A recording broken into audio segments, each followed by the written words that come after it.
In the intricate world of global finance and international politics, some decisions transcend the usual business transactions and transform into seismic events that alter the course of history. In early March 2025, one such event occurred when Li Ka Shing, the Hong Kong tycoon known for his vast empire spanning retail, energy, telecommunications, and ports, decided to sell a substantial stake in his company's global port operations. This sale, valued at $22.8 billion, appeared at first to be a routine business move.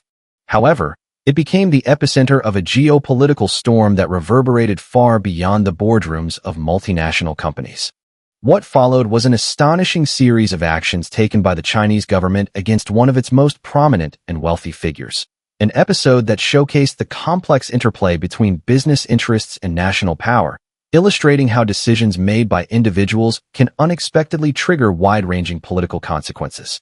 The deal, a sale of a 43% stake in CK Hutchison's port operations to a consortium led by U.S. investment firms, quickly became a subject of intense scrutiny. Li Ka Shing, through his conglomerate, controlled a significant portion of global port facilities, including major shipping hubs situated along crucial trade routes like the Panama Canal. This sale, although primarily a commercial agreement, took on enormous strategic importance. The involvement of U.S.-based entities in the acquisition of ports that serve as critical nodes in the global trade system raised alarms in Beijing. The significance of the Panama Canal, historically and currently, cannot be understated, as it provides the shortest maritime route between the Atlantic and Pacific Oceans. Nearly 12,000 ships pass through the canal annually, transporting goods that fuel the global economy.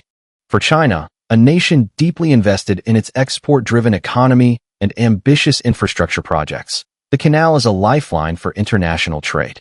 The decision by Li Ka Shing to offload stakes in these strategic assets, especially to a U.S.-led group, was perceived not merely as a business transaction, but as a challenge to China's economic and geopolitical interests. In Beijing's eyes, it represented a potential handover of control over an asset of immense strategic value to a rival power, the United States. The sale sparked immediate backlash from the Chinese Communist Party. Chinese state media, typically quick to defend the interests of the nation's business elite, turned against Li, accusing him of betrayal. Beijing, which has increasingly prioritized control over critical infrastructure both at home and abroad, saw the divestment of such assets as a serious threat to its long-term economic and geopolitical strategy. The tensions between Li and the CCP highlighted not only the fragility of Hong Kong's semi-autonomous status, but also the precarious position of business elites in the city who, until recently, had been able to operate with relative independence. This incident would set the stage for a public confrontation between one of Asia's most powerful businessmen and the Chinese state, a confrontation that would have significant implications for the future of Hong Kong's business environment. To truly understand the magnitude of the controversy surrounding the sale of port assets in the Panama Canal, we must first take a deeper look at the canal's importance in global trade. The Panama Canal is not just a geographical feature. It is a vital component of the world's economic infrastructure.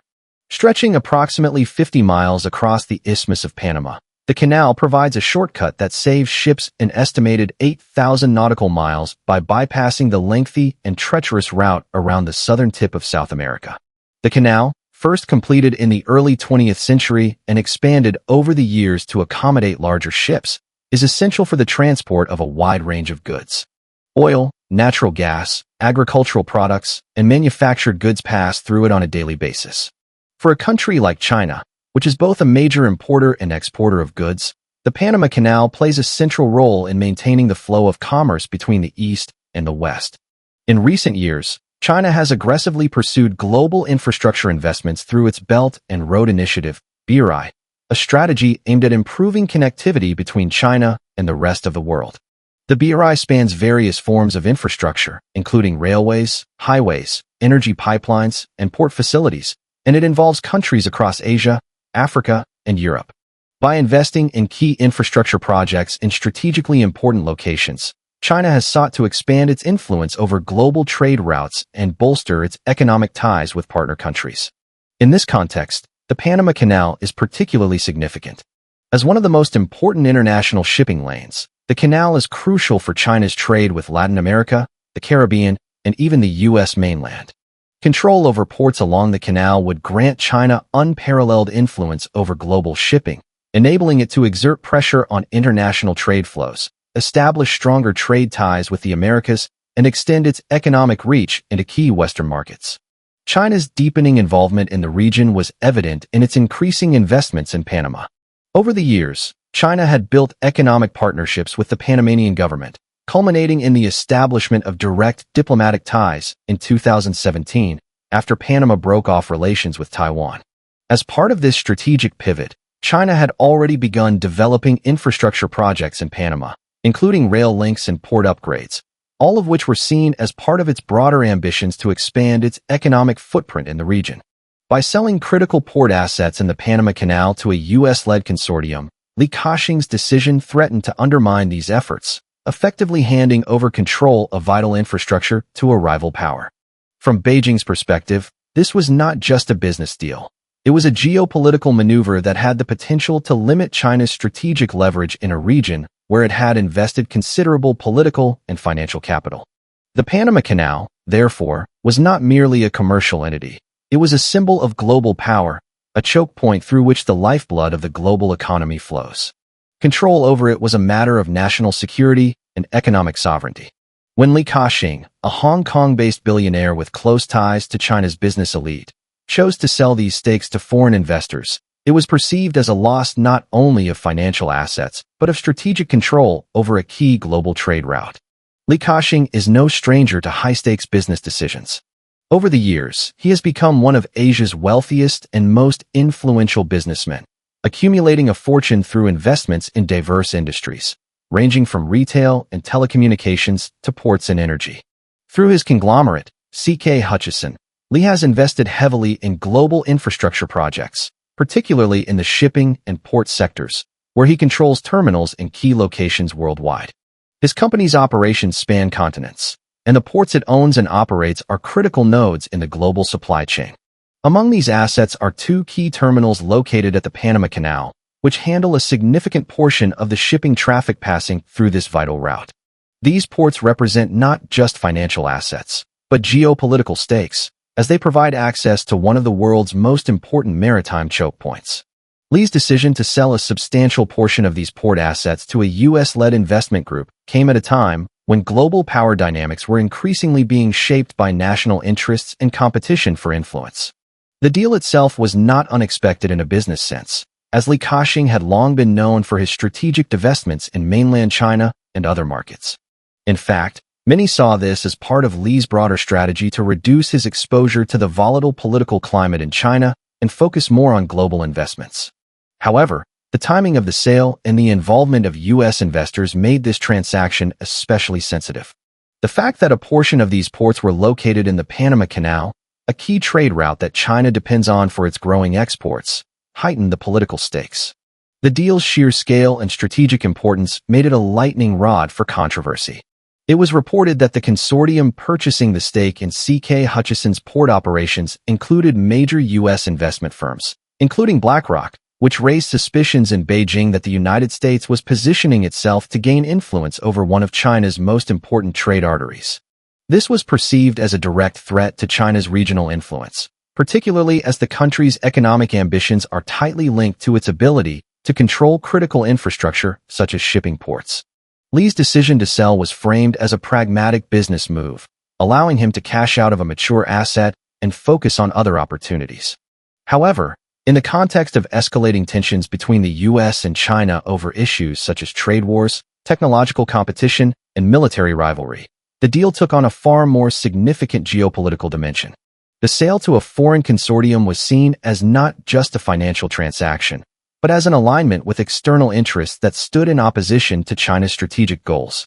This led to accusations of betrayal, particularly given Li Ka Shing's historical ties to China's business elite and the role he played in Hong Kong's economic success story. The response from Beijing to Li Ka Shing's port sale was swift and intense. Chinese state-controlled media outlets, typically supportive of business leaders who have contributed to the nation's economic rise, quickly turned against Li, accusing him of undermining China's interests. The Chinese Communist Party, which has long viewed Hong Kong as a critical asset in its broader geopolitical ambitions, was deeply unsettled by the sale. Hong Kong's role as a financial hub and gateway to China has been pivotal in the country's rise as a global economic power. The city has served as a bridge between China's authoritarian system and the global market, and its business elite has long been seen as part of China's broader economic success story. The sale of strategic port assets to foreign investors, particularly American ones, was viewed by the CCP as a breach of trust. The Chinese government has long sought to maintain tight control over critical infrastructure, especially those that are central to the country's international trade and economic power. By selling off stakes in such infrastructure, Li was perceived as not only betraying China's economic interests but also jeopardizing its ability to control key maritime trade routes. This move highlighted the increasingly difficult balancing act faced by Hong Kong's business elite, who find themselves caught between the demands of a rising China and the global market forces that operate in a more open and competitive environment. The incident was emblematic of the tensions between Hong Kong's business community and Beijing's growing influence. As China has increasingly asserted its authority over the city, particularly after the implementation of the national security law in 2020, the space for independent business decisions in Hong Kong has shrunk. Entrepreneurs like Li Ka Shing, once free to operate with relative autonomy, are now finding their actions scrutinized by a government that sees their influence as potentially destabilizing to its carefully controlled narrative. The Chinese government's reaction to Li Ka Shing's sale of port assets thus underscores the delicate relationship between Hong Kong's business elite and the ruling CCP. For the first time in decades, Li's decision sparked a public confrontation between business interests and political power, a confrontation that could have far-reaching consequences for both Hong Kong's future as a global financial center and China's ability to maintain its grip on key strategic assets. To truly understand the significance of Li Ka Shing's decision to divest himself of such critical assets, it is essential to look back at his extraordinary rise to prominence. Born in 1928 in China's Guangdong province, Li's early life was marked by hardship. His father's untimely death left the family in a precarious financial situation, and at the age of 15, Li moved to Hong Kong with his mother and siblings to seek a better life. Li's entry into the business world was modest. He started working at a plastic factory, where he learned the ropes of entrepreneurship. From there, he ventured into the real estate market, where he would make his first major fortunes. In the decades that followed, Li Ka Shing built one of the most successful and influential business empires in Asia, with CK Hutchison becoming a global powerhouse. Through a combination of savvy investments and a keen understanding of emerging markets, Li expanded his company's reach into diverse sectors, from telecommunications to energy to retail. His ability to identify profitable ventures and make strategic investments propelled him to the top ranks of global business elites. Despite his wealth, Li remained a relatively low-profile figure, preferring to operate behind the scenes rather than courting the media spotlight. His business acumen earned him comparisons to Warren Buffett, the American investor known for his long-term investment strategies. But beyond his financial success, Li's influence extended into the political realm. He was a trusted advisor to Hong Kong's leadership and maintained close ties with mainland China's government. However, as the political environment in Hong Kong grew increasingly tense with the rise of pro-democracy movements and Beijing's increasing control, Li found himself in a difficult position. His business interests in China and Hong Kong were too significant to ignore, yet his need to operate globally meant he had to navigate increasingly complex geopolitical waters. The decision to sell off critical assets like port facilities in the Panama Canal can be seen as part of Li's broader strategy to recalibrate his business portfolio and distance himself from the political pressures emanating from Beijing. It is a reflection of the uncertainty surrounding Hong Kong's future, as its role as a gateway between China and the world grows ever more complicated. Li's legacy, built over decades of hard work, is now being shaped by the political forces that are reshaping the city and the broader region. Li Ka Shing's decision to sell his stake in these strategic ports is not just a business transaction. It is a statement of his views on the future of Hong Kong and his place in it. Will he be remembered as a visionary businessman who capitalized on global opportunities, or as a symbol of the complexities facing Hong Kong's business elite as they confront the growing power of the Chinese Communist Party? Only time will tell. What is clear is that his legacy will be defined not only by the fortune he built, but by the geopolitical turbulence his decisions have sparked. Whether or not the sale of these vital assets represents the final chapter in Li Ka Shing's storied career, it has irrevocably altered the landscape of global trade and politics, leaving an indelible mark on the future of Hong Kong, China, and the world.